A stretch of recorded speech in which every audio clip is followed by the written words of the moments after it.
সরকার ক্ষমতা গ্রহণ করার পরেই বাজেট ঘোষণার আগে থেকেই জিনিসপত্রের দাম বাড়ানোর যে মেকানিজম সেটা শুরু করেই বাজেট ঘোষণায় বসেছে মাননীয় স্পিকার। মাননীয় স্পিকার, ঠিক সেই সময়টাতে আমাদের অর্থনীতির বর্তমানে কি হালত সেটা আমাদের একটু দেখে আসা প্রয়োজন। আমরা যদি বিগত দিনে আওয়ামী লীগের সময়কালটা আমরা খেয়াল করে দেখি, একটা শ্বেতপত্র প্রকাশিত হয়েছে। সেই শ্বেতপত্র বলছে যে বাংলাদেশ থেকে আওয়ামী লীগের সময়কালে 240 বিলিয়ন ডলার, যেটা টাকার অঙ্কে প্রায় 30 লক্ষ টাকা বাংলাদেশ থেকে সেটাকে পাচার করা হয়েছে। এত বিশাল 30 লাখ কোটি টাকা এটা বাংলাদেশ থেকে পাচার করা হয়েছে। এত বিশাল একটা অঙ্ক বাংলাদেশ থেকে পাচার হয়ে গেছে। দেশের অর্থনীতিটা এখন একটা ঝুপড়ির মতো আছে, যে ঝুপড়িতে আসলে টাকা পয়সা নাই, একটা খালি একটা জায়গার মধ্যে আমরা আছি। এটা আরো সত্য হয় সেই সময়টাতে যখন আমরা দেখি যে বাংলাদেশের আসলে ঋণের পরিমাণটা কত। এ সরকার যখন দায়িত্ব গ্রহণ করে সে তখন ঋণের পরিমাণটা ছিল 23 লাখ কোটি টাকার মতো, কিন্তু এই কয়েক মাসেই এই ঋণের পরিমাণ কিন্তু আরো 1 লাখ কোটি টাকার উপরে বেড়ে এখন 24 লাখ কোটি টাকা এটা রূপান্তরিত হয়েছে। অর্থাৎ সরকার ক্ষমতা গ্রহণ করার পরে মাঝখানের এই 4 মাস সময়কালে আরো 1 লক্ষ কোটি টাকা ঋণের জালে দেশকে কিন্তু বেঁধে ফেলা হয়েছে মাননীয় স্পিকার।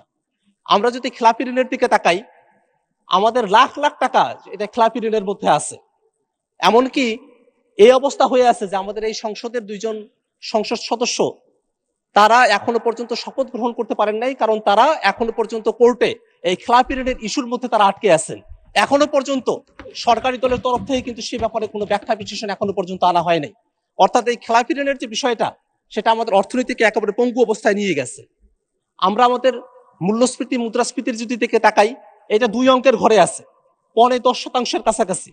আমরা আমাদের জিডিপির দিকে যদি তাকাই, আমাদের জিডিপি এটা 4% একটুখানি বেশি অবস্থায় আছে প্রবৃদ্ধির হার। এমন একটা অবস্থায় আমরা এসে আমাদের এই বাজেটটা ঘোষণা করছি, যে সময়টাতে আমরা বলছি যে এই বাজেটটা ঘোষণা হওয়ার পরে জিনিসপত্রের দাম বাড়ে নাই, যেটা সরকারি দলের দাবি। কিন্তু বাস্তবতা হলো এই বাজেটটা ঘোষণা করার আগেই সরকার তার এই 3 মাসের সময়কালের মধ্যেই 2 দফায় তারা বিদ্যুৎ এবং জ্বালানির দাম তারা বৃদ্ধি করেছেন। এবং যখন বিদ্যুৎ এবং জ্বালানির দাম বৃদ্ধি করা হয়, পাশাপাশি এই জিনিসটা পরিবহন সেক্টরে যেমন প্রভাব ফেলে, তেমনি করে উৎপাদনের ব্যয় বৃদ্ধি করে সমস্ত জিনিসপত্র দিতে দামগুলো বৃদ্ধি হয়ে যায় মাননীয় স্পিকার।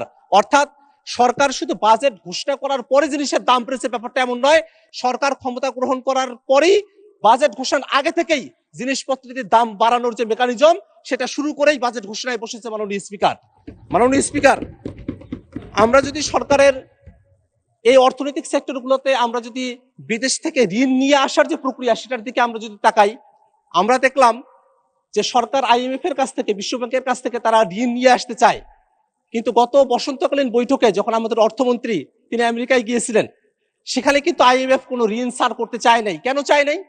কারণটা হলো আইএমএফ চেয়েছিল বাংলাদেশে অর্থনৈতিক খাতগুলোতেও একটা বড় ধরনের সংস্কার আসুক।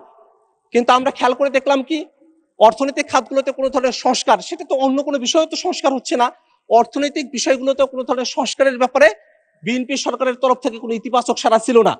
এতদিনে এসে তারা এনপিআর এর নীতি এবং এটা ব্যবস্থাপনা সেই জিনিসগুলোকে আলাদা করার কথা বলছে।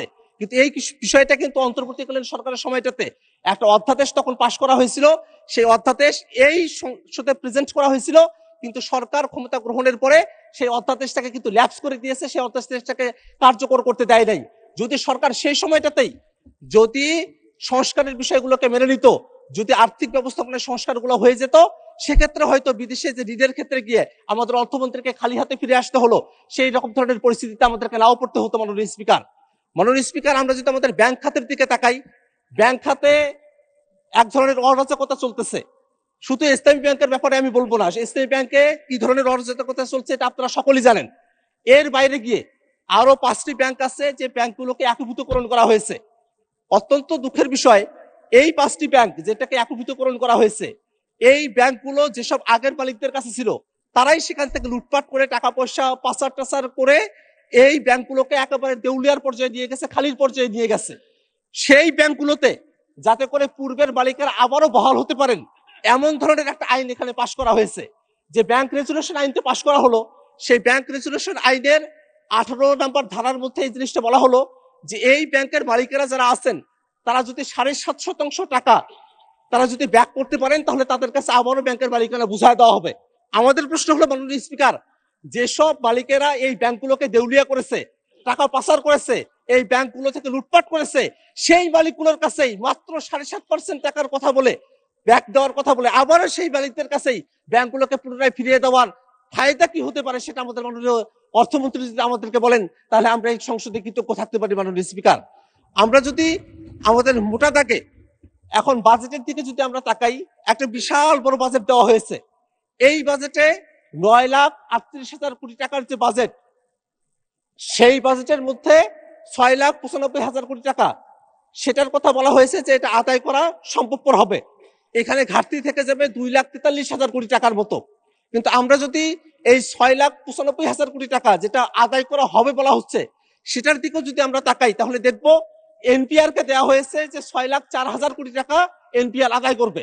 কিন্তু এনপিআর এর যদি আমরা পাস্ট রেকর্ড গুলো দেখি 2024-25 অর্থ বছরে এনপিআর মাত্র 369 লাখ কোটি টাকা তারা এখানে আদায় করতে পেরেছিল, এবং এই বছর যেটা চলতি অর্থ বছর সেখানেও মাত্র 3.5 লাখ কোটি টাকার মতো তারা আদায় করতে পেরেছে।